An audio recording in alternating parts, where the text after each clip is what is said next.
Great.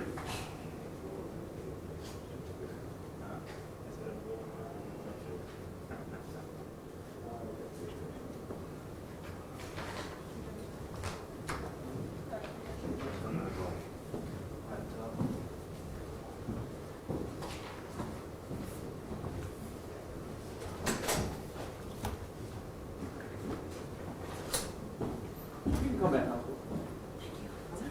Yeah.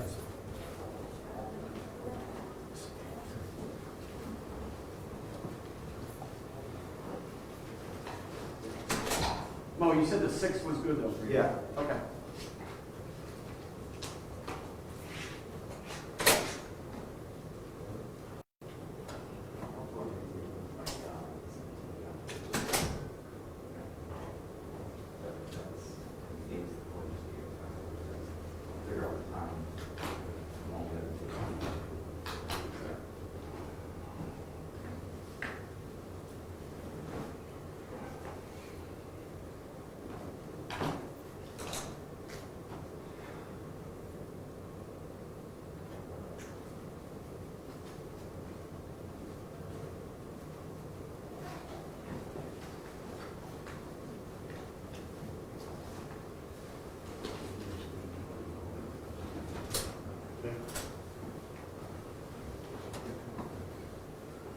We said the 6th, right, Kevin? Yeah. Yeah.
All rise, please.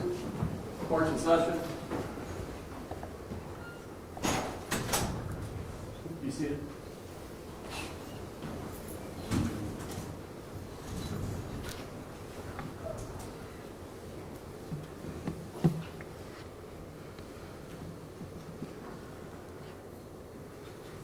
All right, we're here in the case of the State of Ohio versus Selena Cologne. This is case number 657318. We're here on a 7-count indictment. Counts 1, 2, and 3 are all vehicular homicide charges, each in violation of Revised Code Section 2903.06. And I'm sorry, count 4 is also aggravated vehicular homicide. Count 5 is aggravated vehicular assault in violation of Revised Code Section 2903.08, as is count 6.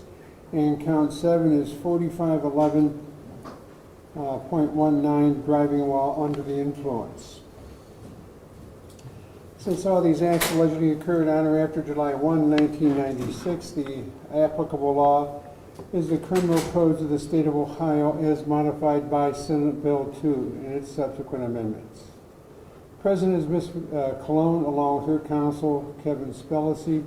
Representing the interests of the state of Ohio are Mohammed Awadallah and Paul Hanna.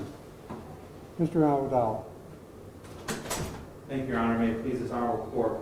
Your Honor, it's the state's understanding that at this time, under case number CR 21-657318, our understanding and anticipation that the defendant at this time wishes to withdraw our previously entered pleas of not guilty and enter into a pleas of guilty to counts 1, 2, 5, and 7.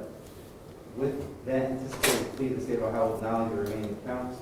Count 1 would be aggravated vehicular homicide under section 2903.06 A1A, a second-degree felony, and the death of Maximus Close. Count 2 would be aggravated vehicular homicide under that same section for the death of Alejandro Mercado.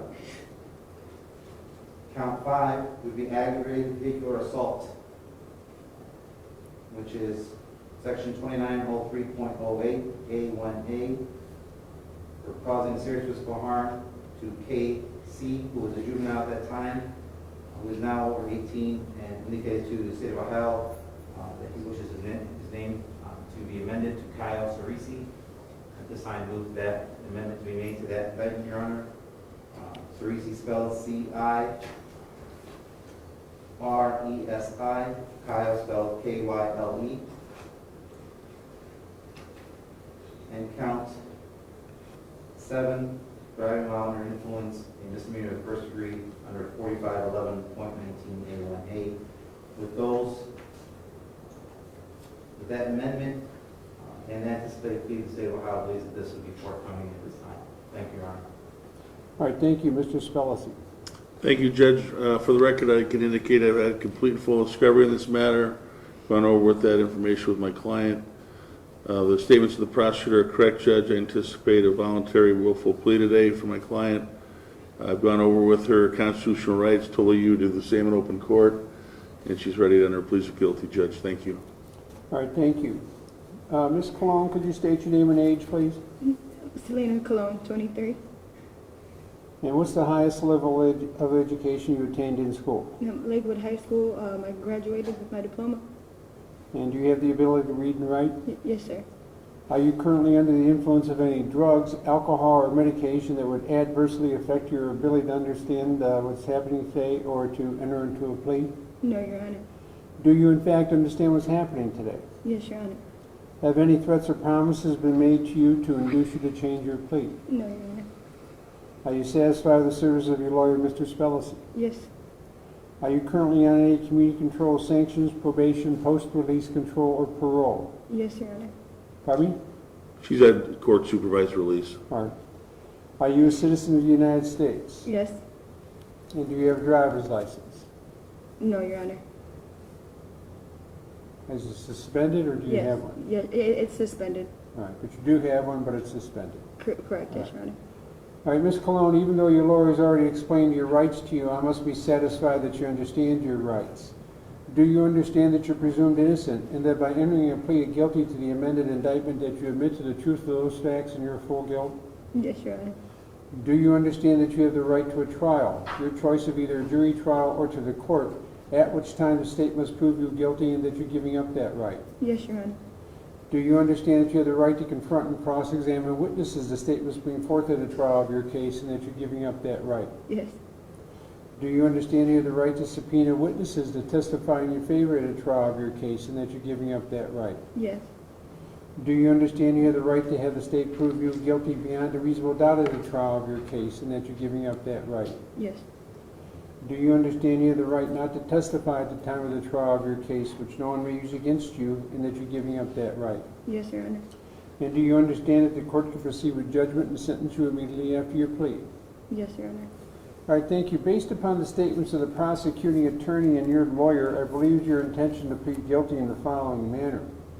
That you would plead guilty to counts 1 and 2. Both of these are aggravated vehicular homicide charges, each in violation of Revised Code Section 2903.06. Each is a felony of the second degree.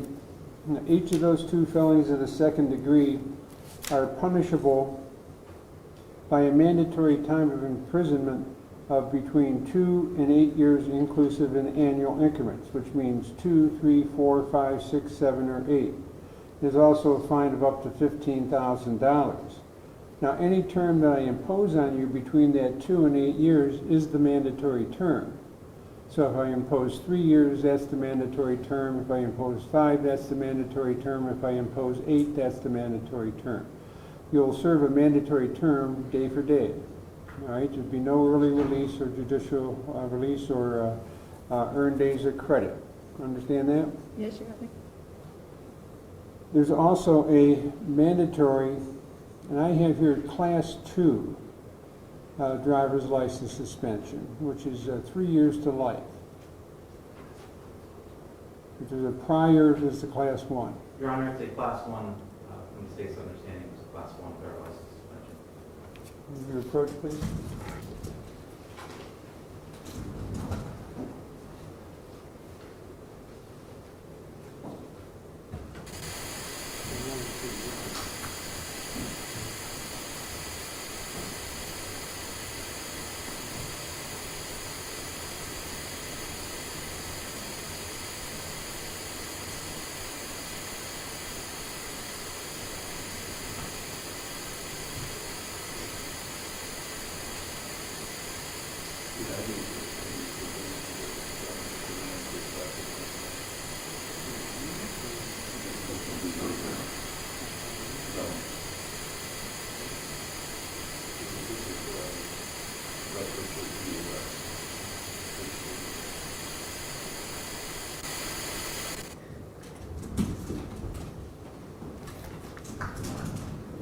All right, it is in fact a Class 1 mandatory lifetime suspension of your driving rights. Understand that?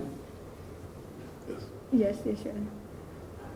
Now, these 2 offenses could run consecutive. If run consecutive, the potential sentence then is 2 years in prison up to 16 years in prison. Again, the mandatory provisions apply, and there's fines of up to $30,000 together with that Class 1 driver's license suspension. Understand? Yes, Your Honor. That you'd also plead guilty to count 3, which is aggravated vehicular assault in violation of Revised Code Section 2903.08, a felony in the 3rd degree. That's punishable by a mandatory time of incarceration in prison in a 6-month increments of between 12 and 60 months. In other words, 12, 18, 24, 30, 36, 42, 48, 54, or 60 months in prison, and or a fine of up to $10,000. And there's a mandatory Class 3, 2 to 10 years driver's license suspension of that. Understand? Yes, Your Honor. Now these 3, and this could also run consecutive. So if run consecutive, then it would make the prison term then anywhere from 3 years in prison up to 21 years in prison in a combination of annual increments and 6-month increments. Understand? Yes. Now, as it relates to the 2 felonies of the 2nd degree, these are under the Rachel Tokes law, and that law is designed to try and encourage people who are sentenced to prison to use that time productively and to come out from prison as a better person than they went in.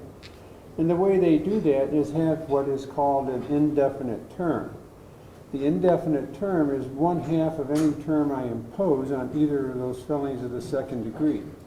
So if I give you an indefinite term of 2 years, if I give you a term of 2 years, then the indefinite term is 1 year, a total of 3. If I give you 5 years, the indefinite term is 2.5. And if I give you 8, the indefinite term is 12. I'm sorry, the indefinite term is 4. Add that to the 8, that's 12 total term. Understand that? Yes. All right. Now, again, since these could possibly run consecutive, I could give you 2 indefinite terms. There's actually only one per case.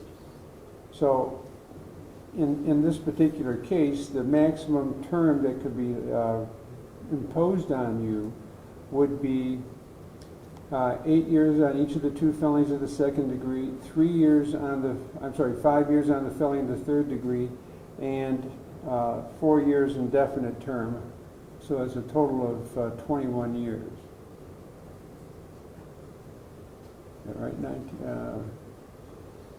16, 21, 25 years. All right? Total of 25 years.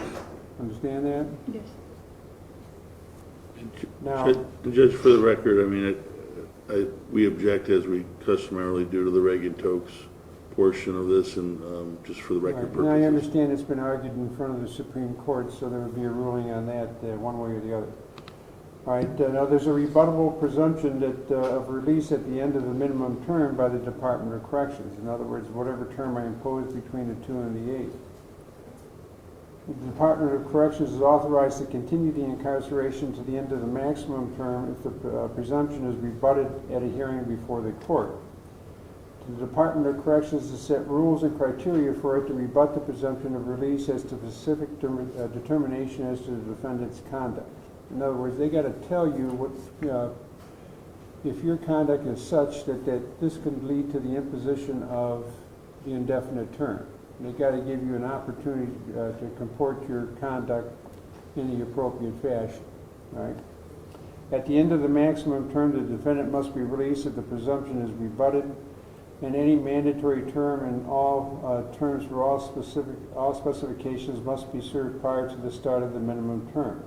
Now, these are mandatory terms here. Whatever I impose, they must be, served consecutively, or completely before we even start getting into the indefinite term.